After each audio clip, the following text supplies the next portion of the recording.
What was that? Oh, lots of questions for Tom.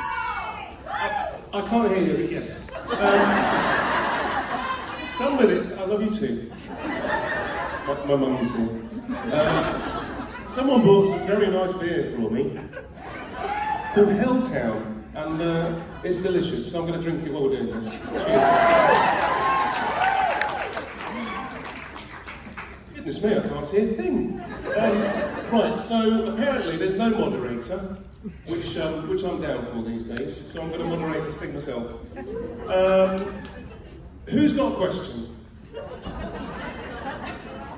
Oh my, they're on either side. Okay. So let's start this side then, and then we'll work our way to this side and then back.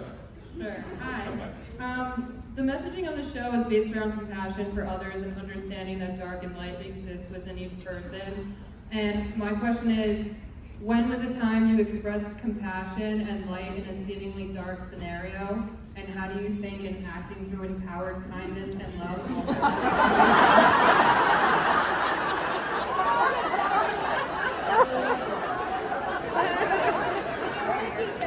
So we're keeping it light then. Oh gosh. Well, do you know what? I got asked a question the other day about what legacy do you want to leave? What do you want people to think about you when you're no longer here? And I was brought up in a way where I was told to always try and at least lead with kindness in every situation. So I'd be quite happy if my gravestone said, Tom Ellis, he led with kindness. That would make me happy. So in answer to your question, I try and show compassion as much as I can in all areas of my life. Sometimes it's difficult, but at least try, because then at least someone's trying. Does that answer your question? Kind of. It was a heavy question to start with, let's be fair. I'm being compassionate by trying to answer it nicely. Okay. Thank you. Over here, please keep it light. Greetings and salutations, separate of the Loxley. Do you know what she's talking about? Greetings. Yes, since I live in Grovetown, Georgia, and they have the Masters in golf there every year, do you go to the Masters to golf, sir? Do I go to the Masters? Yes. If you can get me in. I can get you into every public golf course on a military bases. Any golf course that's on a military base? Yes, I'm a disabled Navy veteran. Prior military involvement. Well, thank you for your service. What? Thank you for your service. Oh, thank you very much. Thank you very much. I've never been to the Masters, and needless to say, it would be an absolute dream of mine to go. And an even bigger dream to play, but I don't think I do very well. No, I would love to go, and I am an absolute avid golf fan, so I'd love to maybe have a round of golf with you on a military base somewhere. That would be absolutely lovely. Oh, fantastic. Thank you very much. There you go. Wow. Do you like golf? Do you? Brilliant. I love golf. Over here. Hey Tom, how are you? My name is Fozzie. Hello mate, how are you? I'm good, how are you? I'm very well, thanks. Since you play Lucifer, and I'm a huge DC fan and Marvel fan, and you're part now of the Arrowverse, do you think your Lucifer can beat Tom Welling Superman? Do I think my Lucifer could beat Tom Welling Superman?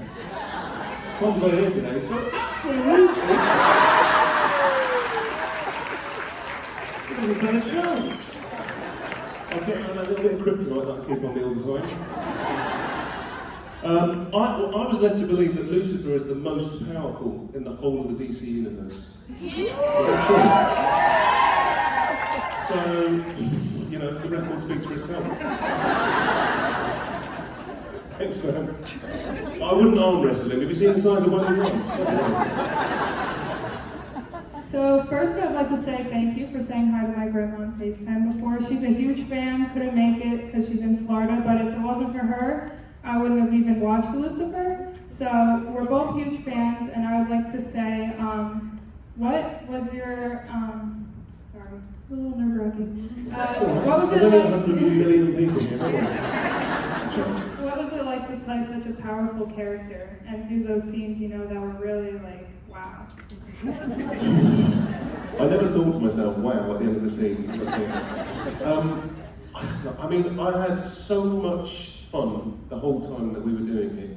And the best thing about playing Lucifer was that I didn't just get to do those scenes. I'd get one day to go and do one of those scenes, and then the next day I'd go and do something completely different, so silly and stupid, often with Kevin. And then the next day I'd go and do a song, and then the next day, I mean, it was just such a kind of blessing as an actor to be able to go in and do something different every day.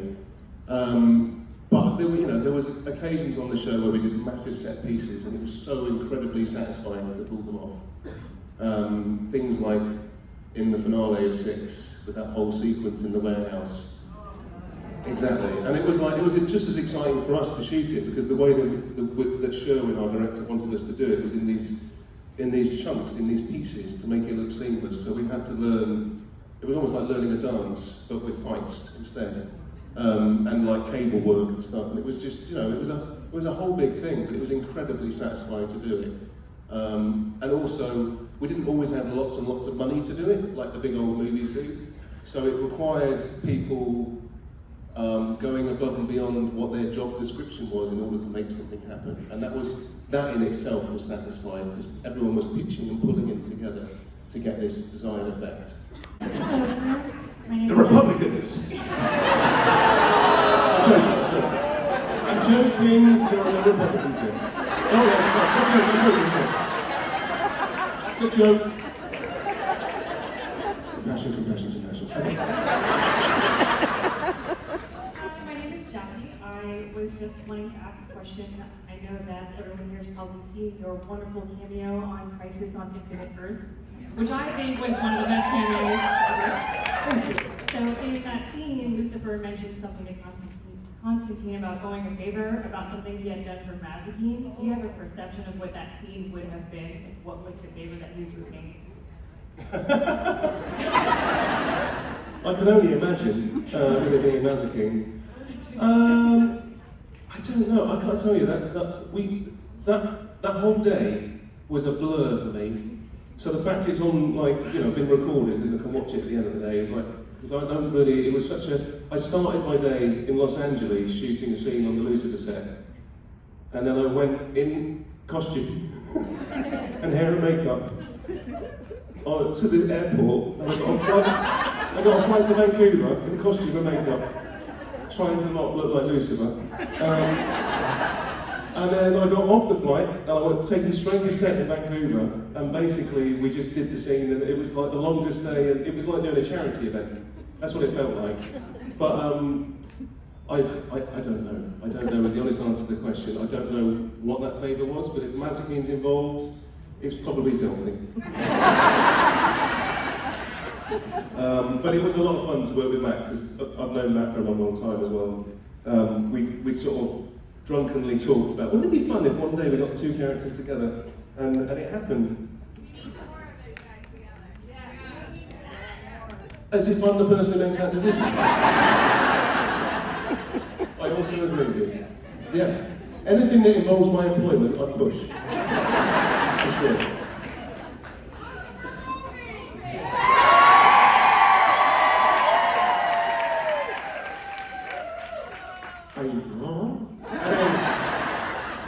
That would be nice, wouldn't it?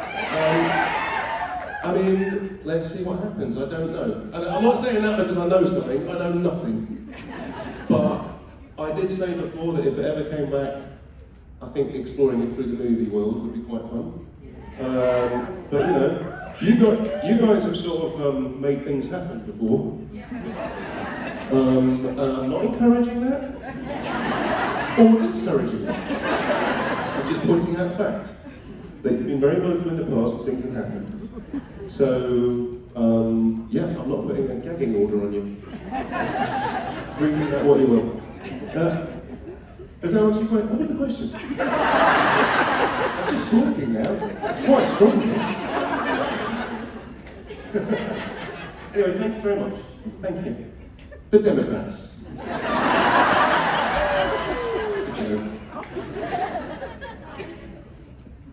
Hello. Sorry, this is really scary. How do you feel about Lucifer's self-sabotaging tendencies?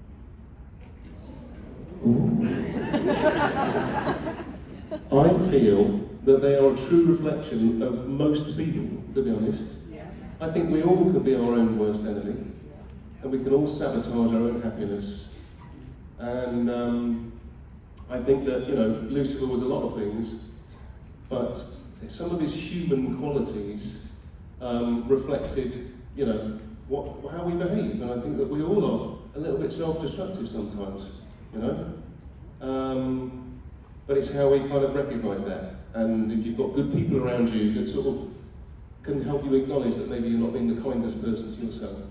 I think, you know, life is really tough. You've got to find a way to be kind to yourself in the first instance, because if you can't be kind to yourself, it's going to be difficult being kind to anyone else. So, there you go. Thank you. Good lovely question from the Democrats over there. I've got to stop this, I'm going to get in so much trouble. Hi. Hello. My name is Felicia. Hi, Felicia. Hi. That's my sister. Sorry, I only know. This has been 2 years in the making. I'm sorry, I'm like shaking. It's okay. Okay, my question is, I mean, everybody knows you literally are amazing at everything you do, but... My wife's here, can you hear that? Thanks. Kind of, but like, I think you would be the most amazing James Bond, and I know.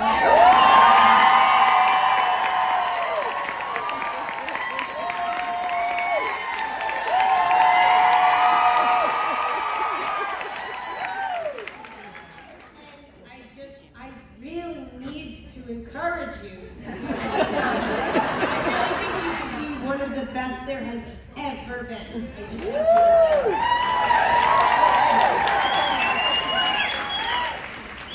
Thank you. Again, it's like it's like I've chosen not to play James Bond. It's like the opportunity came and I passed it by and I was like, "Ow, who? James who? No, it's been done." Thank you. It was a dream of mine when I was a little boy. I don't know if that's something that will come to fruition or not. But honestly, you know, they've got to do what they've got to do and they've got to go their way with the franchise. If they were to come knocking at my door, well, they wouldn't be able to knock because the door would already be open. I would have seen them coming down the driveway. And I'd be like, hello! And then realise I wasn't cool at all. last thing, can you just say exactly for me?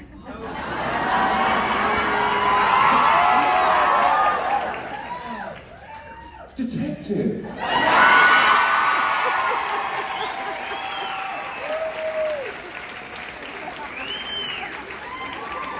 Thank you.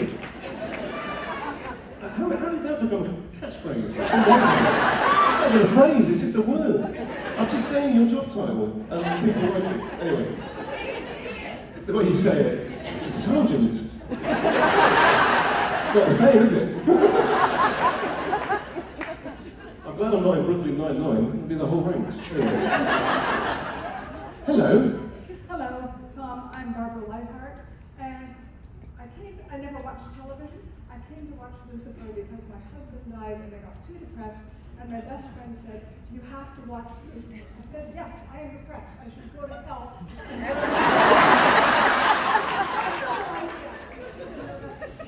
Lots of wonderful music and he sings. Also, he's good looking. So I watched the first one. The first scene, you're driving the best car in the world. Was it for you the best car you've ever driven in your life? Yeah. And when we shot that scene in the pilot, it was like 2 a.m. in LA, so there was no one around. We were shooting, we were filming on these really iconic streets, and I was in that car, dressed the way I was dressed, and originally in the script it was to the Rolling Stones. What song was it? No, it was actually Gimme Shelter. It was Gimme Shelter that was in the script, and so our support truck that had the camera on it, they were blaring that out through the speakers, so I could hear it. So I was living in the montage, and I was driving.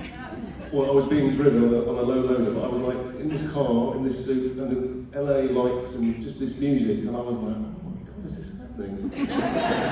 Whilst trying to look cool. It was a tough gig. Thank you. One more very quick. I want to know whose idea was it? I have kind of a clue. Whose idea was it to serve donuts in hell? In the last episode, who must be the donuts? A, it's hell. B, who makes donuts in hell?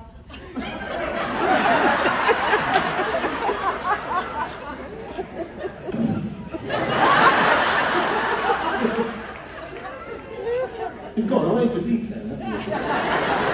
Yeah. I don't know who makes the donuts in hell. But they're bloody good. They're almost as good as Sainsbury's jam donuts. Thank you, 3 people. Which were the most iconic donuts when I was growing up. Thank you very much for your question. This side. This Lucifer movie thing. Should it be strong-armed into, greenlit to go? Would you want to have it in-universe timeline or alternate? And what aspects of Morningstar would you like to explore more? Goodness me. In my head, because we covered a lot, didn't we? We covered a lot during the show, so I wouldn't want to go over that territory again. So I think we'd have to find a world where it's either an alternate universe story, which we kind of touched on in the show, or there's a period of time that we haven't covered, which is the first 5 years. Or I hadn't thought of that, had I? Yeah. Or something else, but I think, this kind of like multiverse thing is very fashionable at the moment, isn't it? I don't know how I feel. I tried to watch Everything Everywhere All at Once on the flight when I was really tired, which was not a great idea, because I was all over the place all at once. So I don't know, but what I want to do is find the best story to tell, and start and have that as our starting point, and not kind of like force the issue, as it were. Yeah. Does that answer your question? Partially. What aspects of Morningstar would you like to dig more into during this process? His sex life.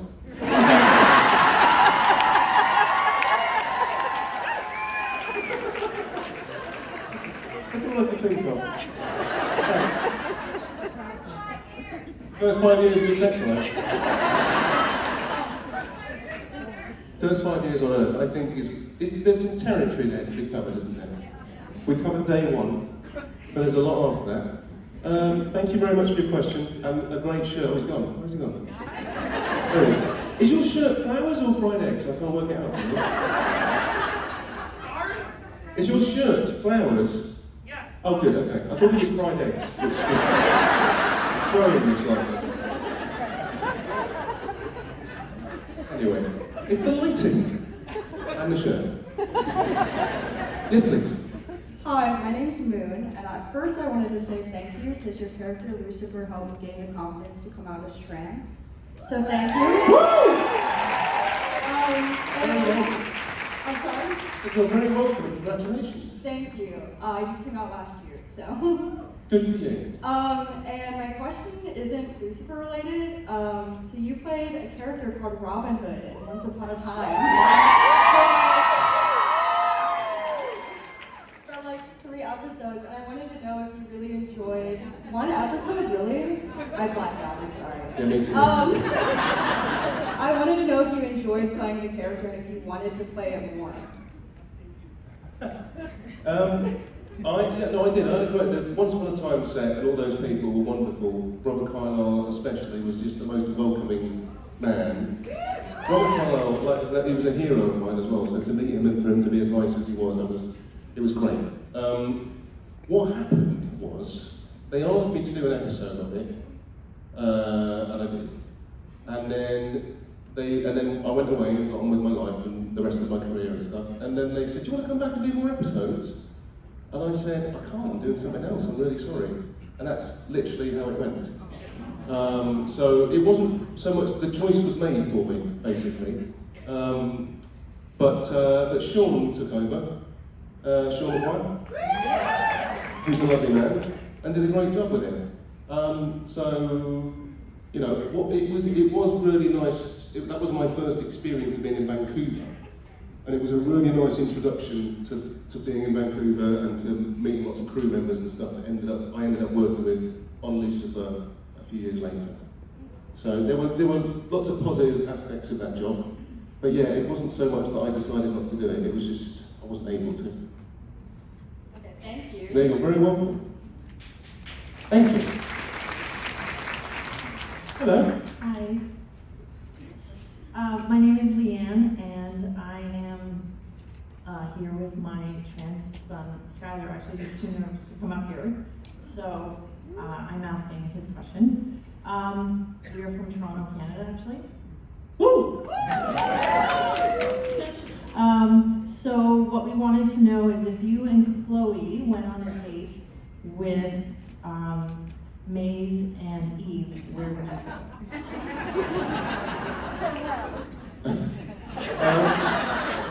Me and Chloe on a date with Maze and Eve, where would we go? It'd be quite fun to go to a music festival together, wouldn't it? All share a tent. See what happens whenever it happens. I think that's probably what we do. Either that or Wagamamas. I don't know. No one knows what Wagamamas is here. Wagamamas is a chain of restaurants in the UK, which is delicious. Anyway, yeah, we'd go to a music festival. Does that answer your question? That answer. Thank you. I just made it up on the spot. Hello. My name is Riley, I'm 9 years old, I'm from New Hampshire. Woo! I have two questions. What was your favorite scene with Chloe Decker? And what was your favorite scene just in general? Ooh. Favorite scene with Chloe? God, there's so many. I'm just trying to think. I mean, it's probably one that we really like. Oh, do you know when we had to fight each other, actually? When we had to fight each other in the penthouse. That was quite a cool scene to do, because it was a very different kind of dynamic that we had to play. And to fight someone that you don't want to hurt was also kind of an interesting thing to do. It was a big challenge for both of us, but it was really cool. My favourite scene ever to shoot? Probably, well, there's two. And they both involve music. One was the piano duet with Coleman Domingo,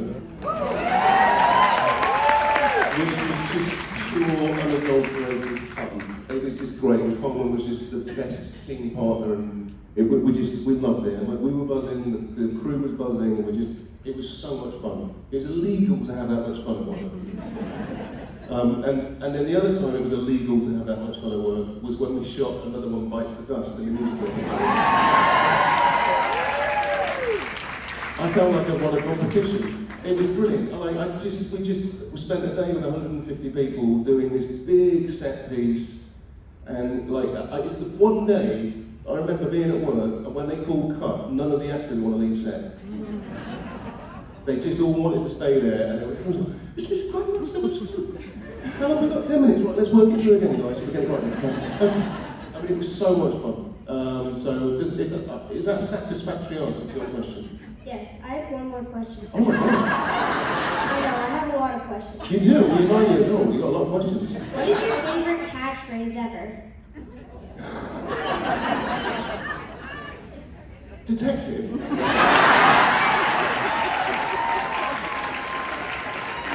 Is it can be said so many different ways? It could be angry, detective, or suggestive, detective. There's a lot you can do with it. You can have a whole sentence just full of detectives.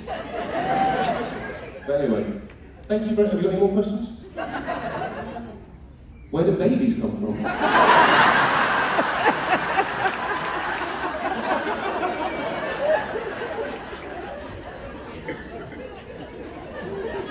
Ask your mother. Right. Hello. My name is Dawn.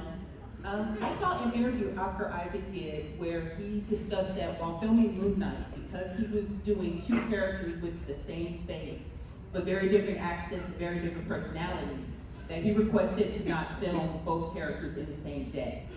What was your method for filming both Lucifer and Michael that you went through to keep the integrity of those characters intact? Well, I'm a bit envious of what you just told me, actually. Obviously, Moon Knight had a lot more money than we did, because I only had a certain amount of time, and we didn't have a lot of choice. And I guess the most sort of manic day was when we were shooting the family dinner scene.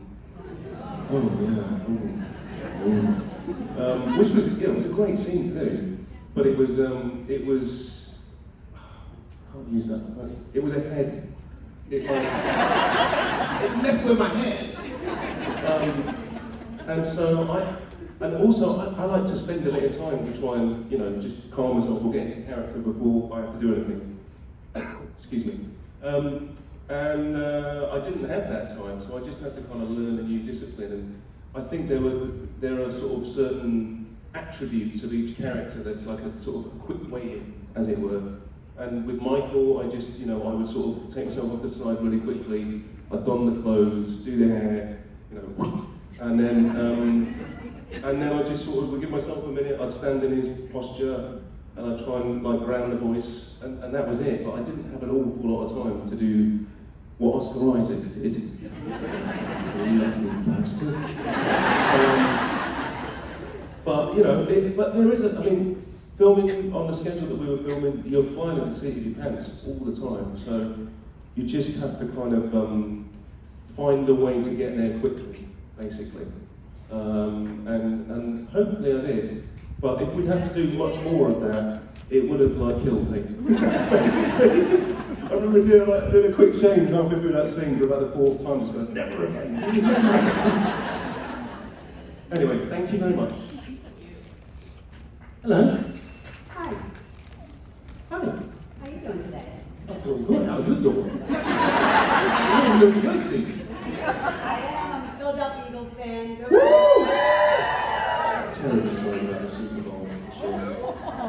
No, I am, genuinely. Thank you. As a sportsman, that's crushing. I have a question. I'm going to apologize to your wife ahead of time. I'm Go going on. to keep it PG. Do you know what a hall pass is in America?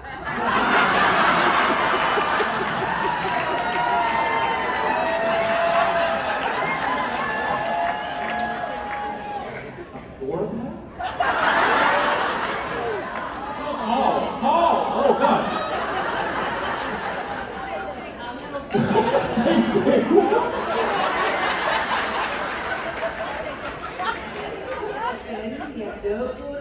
No, I mean, you have to educate me. What is it? What is it?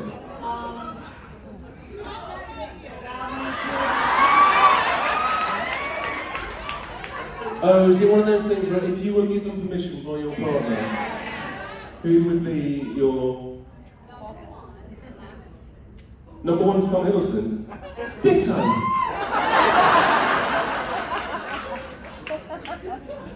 So your number one's Tom Hiddleston?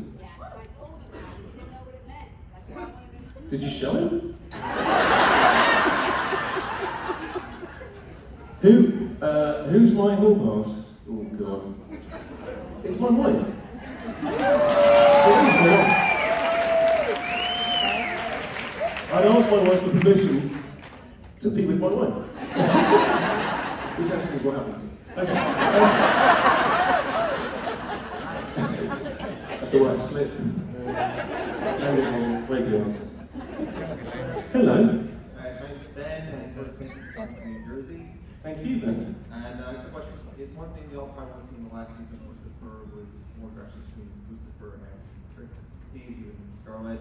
I guess the question was, if you have Lucifer doing all these goodbyes and that last long arc for one, if you could have had one final scene with Scarlet and Trixie, what would you want? I think in the sentimentality where we were at by the end of it, I think it would have got to a point where Lucifer might have told Trixie that he loved her.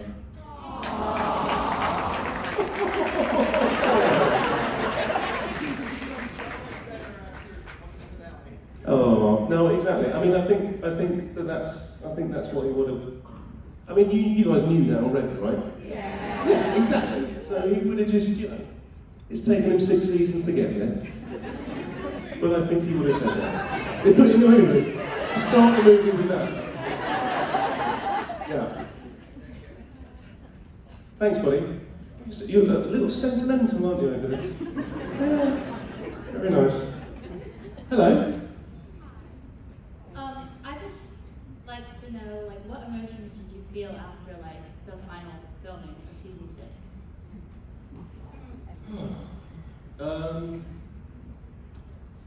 I kind of felt, it wasn't at the end. At the end, I felt just a mixture of different things, but I'd also been allowed to, because we weren't, season 5 was going to be our last season for a long time. So I'd sort of gotten my head around the fact that we were finishing. And then when season 6 came along, it was almost an opportunity for, on a daily basis, to start to go through the grieving process. So by the end of it, it's almost like I'd done my grieving. I was incredibly, knackered and sad. But I was my overwhelming feelings, I felt so proud. I felt really proud that we'd got that far, that we'd done as many episodes that we had. But I think more than anything, I was proud of the atmosphere and the energy that we created at Luke. If you came to work on the show, Lucifer, people wanted to come and do that because they'd heard what a great place it was to come and work. And that was a deep source of pride for me. So, yeah, I was feeling a lot of feels, but I had a lot of time to kind of feel them, basically. And also, I'd made such great friends that I knew that the end was the end, but it wasn't the end for me. It was the end for our viewers and the story of it on screen, but, I see these guys all the time, and we will be in each other's lives because we were such a sort of huge part of each other's lives for such a long time, and for something that was a big part, it was a big thing in each of our lives, how this show was and how successful the show became. So, does that answer your question? Yes. Good. Thank you. Hi Tom, my name is Max. So obviously, like everyone here, really enjoyed your performance as Lucifer. The episode where Father Frank dies in your arms really got to me. I saw that and I was like holding back tears. But on the opposite end, Amy was here earlier. She was saying that Tom never breaks character. He's always like this serious. So was there a time where you just broke, you just couldn't take it? Like I can't help it.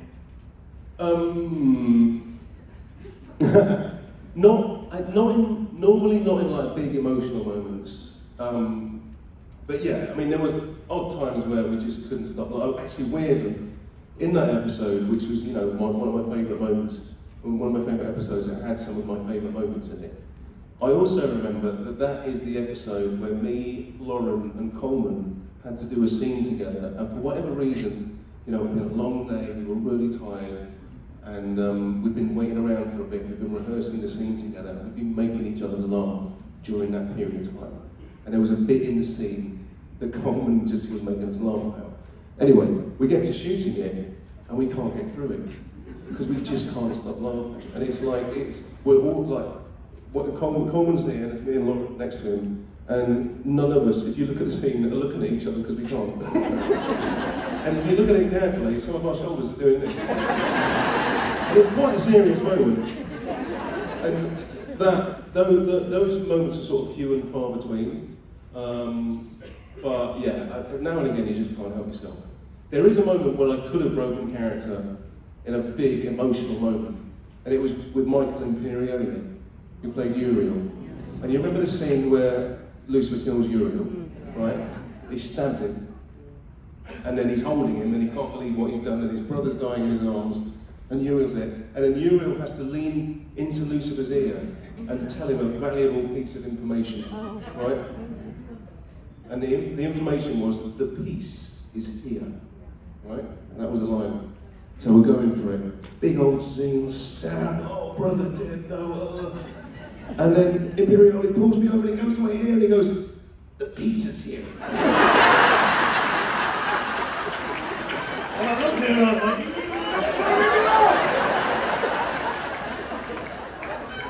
but I stayed in character. Anyway, there you go. Hello. Hello. So glad you like the beer. You can get more when you come to Pittsburgh in August. It's fantastic. Is it from Pittsburgh? I knew I liked it. Did you know that Pittsburgh is twinned with Sheffield, which is where Yes, I'm from? I did. It's a sister city of Pittsburgh. Oh, there we go. I love that. I'm so excited. I'm so excited to go to Pittsburgh and tell people from Pittsburgh that. Because they won't have a clue, will they? Probably not. No. I can actually tell you a lot of things, but we'll do that when we go to Pittsburgh. Absolutely. I wanted to know if there was anything that you brought from your own experience of being a twin to your portrayal of Lucifer. Ooh, if I did, it was probably subconscious, to be honest. Do you know, sometimes I forget I'm a twin. It's not that I forget I have a twin, that I have a sister, but it's just that I think when people talk about the twin experience, it's to do with identical twins more often than not, and not fraternal twins. I didn't have an awful lot to draw on, apart from maybe the fact that I was a bit annoyed that we had to share a birthday every year. Like that was my overwhelming answer to the question about being a twin when I was growing up. But no, I didn't. There was nothing I really drew on from that because I really liked my sister. Yeah. And she's a primary school. She's a head teacher at a primary school in Sheffield. Yes, thank you. And she's great at it. But yeah, so I didn't draw on that. I didn't draw on that because I would have just liked him too much. Anyway, but thank you for the question. Thank you very much. Thank you. Hi, I'm Angela, and I wanted to know, there's a lot of music in Lucifer. What is your favorite song that's in the show? Ooh, gosh. There's quite a few. Oh my god, I mean, there's so many. I mean, no, I have to tell you, because I said before, we had, it was going to be the Rolling Stones for that big opening sequence in the pilot, right? And I'd sort of got my head into that fact. And I love the Rolling Stones. What I didn't realise was how expensive it was to use their music. So whenever you see a script that's got the Rolling Stones in it, just know that it won't be the Rolling Stones by the time it comes to showing it. Unless, you're working for Marvel. You get days to be different characters, because you are. Not just. So, Ain't No Rest for the Wicked that they eventually used by Cage the Elephant. I remember hearing that for the first time, going, oh, it's not the Rolling Stones. And then I was like, oh, it's good though, isn't it? And it really works for this opening sequence. So, I think that sort of put us in good stead. But over the years, we use stuff by Cameo, the Icelandic band Cameo, or Kaleo, you know to say, which is also wonderful stuff. I mean, so many great things. And the music we did in the musical episode. When Ildi said that we're going to do another one, Bites the Dust, I was like, well, good luck with that. It's going to cost a fortune. But actually, we got it, and we got all those things, and so all of the music in it really. I was very happy to be involved in a show that embraced music as part of the storytelling. Does that answer your question? Good. Hello. Hi, I'm Quinn. Hi, Quinn. You look fantastic. Oh, thank you. Real quick before my question, I just wanted to say hi for my grandma. She can't be here because she has cancer. She's sick right now, but she loves you. She's a really big fan of you. She told me to give you a hug for her, but Quinn, send a hug back from me as well, will you please? And my question is, if you actually were Lucifer, what would you do? What's the first thing you do as the king of hell? Oh my God. I think I'd run for Prime Minister of the UK. And President of the United States at the same time.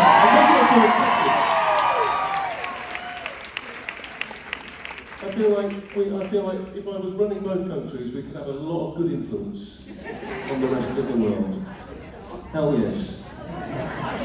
Thank you. Okay,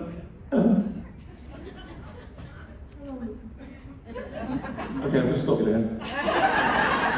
I'm Tom. Hello. My name is Elizabeth.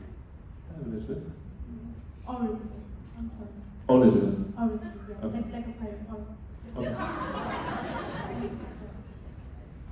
I wanted to see if, I think in the show, if I'm not mistaken, you said sometimes Spanish.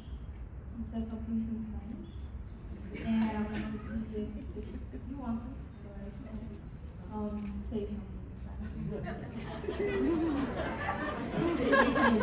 Okay, were you watching it in Spanish? Just out of interest. Were you watching the Spanish dubbed version? Because I don't remember doing it. I mean, I think I had to speak various bits and pieces at various times. I don't remember Spanish. I don't speak Spanish in real life, I'm embarrassed to say. No. But, are you here tomorrow? Mañana.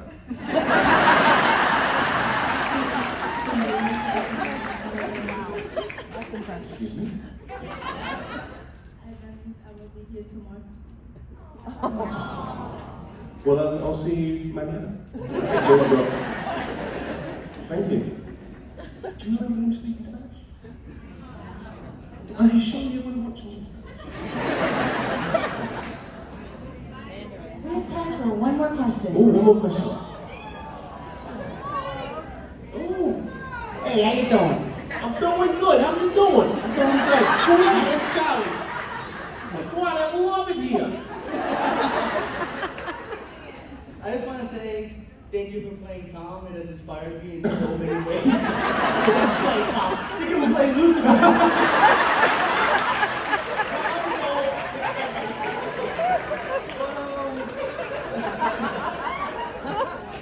That's what I say every morning. I look in the mirror and go, today you'll be playing the part of Tom. I am a gamer and a streamer. This is relevant to my question. How would you react or feel if you found out your character would be a DLC character for the video game Injustice? Okay, there's a lot of oohing and ahhing in there. I didn't quite understand. Just slow down the end of the question for me slightly, because I'm old. I'm British and I'm not a gamer. How would you feel or react if you found out Lucifer Morningstar was a DLC character for the video game Injustice? Unless I was doing the voice of it, I'd feel a huge injustice. There's actually nobody else who can play Lucifer Morningstar other than you. There's a guy who does the Spanish dubbing, actually.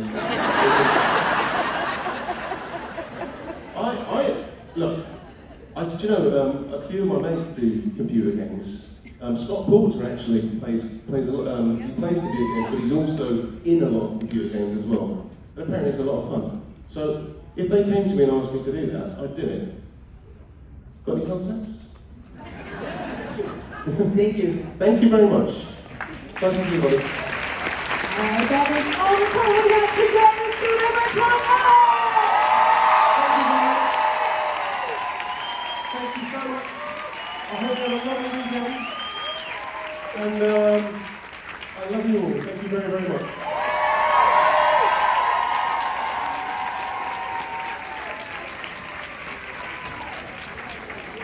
And a great shirt. Oh, he's gone. Where's he gone?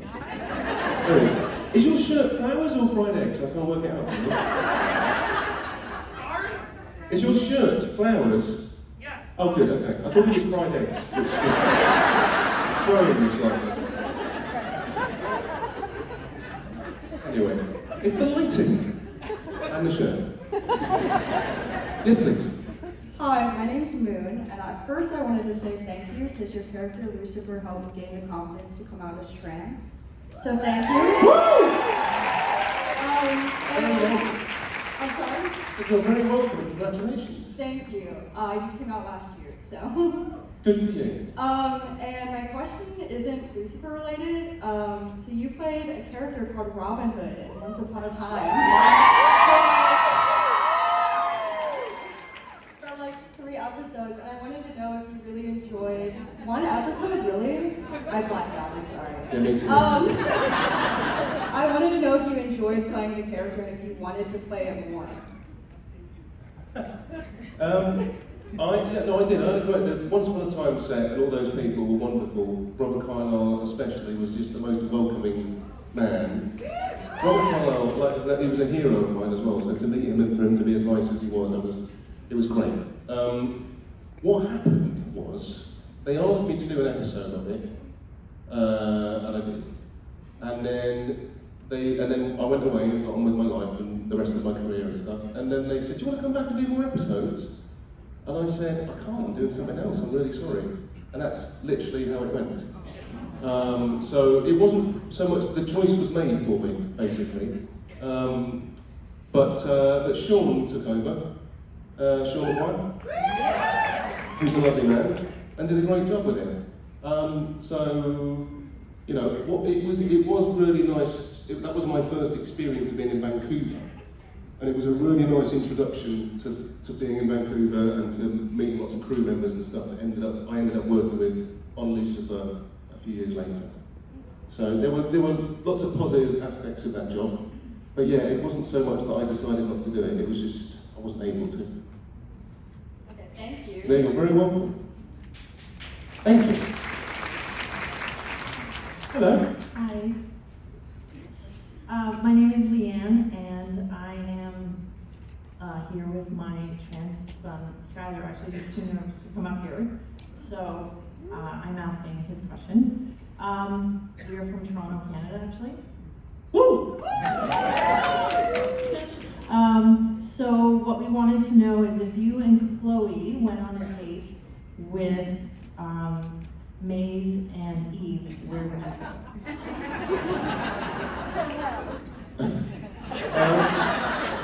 Me and Chloe on a date with Maze and Eve, where would we go? It'd be quite fun to go to a music festival together, wouldn't it? All share a tent. See what happens, whatever is going to happen. I think that's probably what we do. Either that or Wagamamas. I don't know.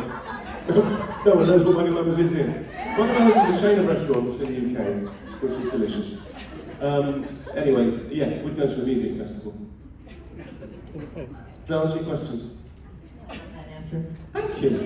I just made it up on the spot. Hello.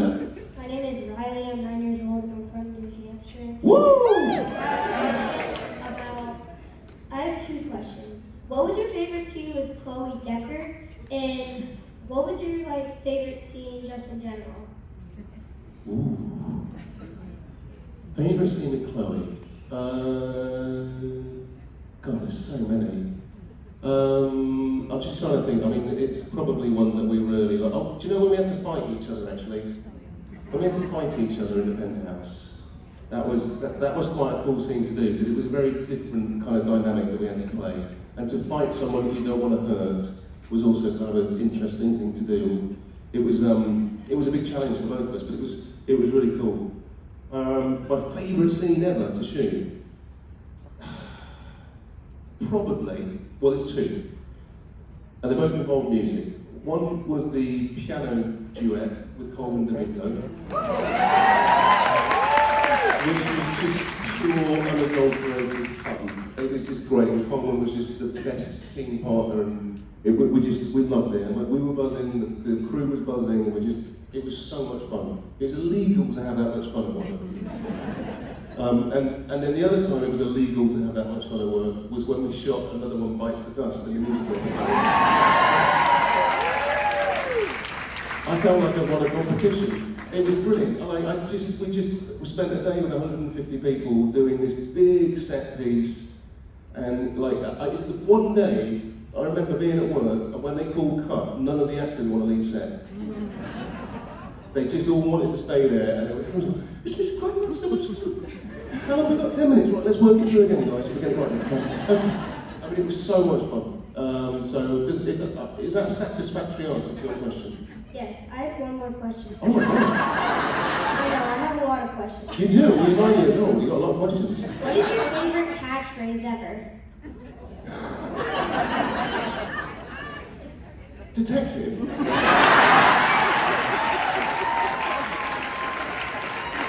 Because it can be said so many different ways. It can be angry, detective! Or suggestive, detective. There's a lot you can do with it. You can have a whole sentence just full of detectives.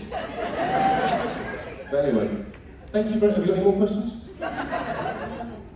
Where do babies come from?